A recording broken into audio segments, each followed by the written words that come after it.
In the corporate world, reputation is everything and safeguarding is its top priority. So today we're going to explore how first aid training can be a crucial aspect of protecting your company's reputation.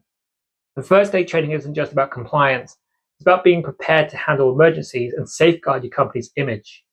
So let's delve into how this training can be a game changer for your organization. Here are the key points to consider.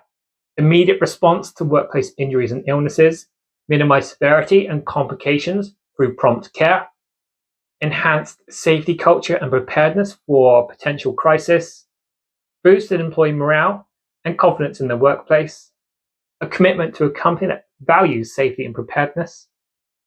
So safeguarding your company's reputation through first aid training is not just a task, it's a commitment to the well-being and image of your organization. It's about knowing that your organization is prepared to handle emergencies, and that's a mark of reliability and responsibility. Safeguarding your company's reputation through first aid training is not just an option, it's the path to being a trusted and responsible corporate entity. Because in your workplace, reputation matters and first aid training is the guardian of that reputation.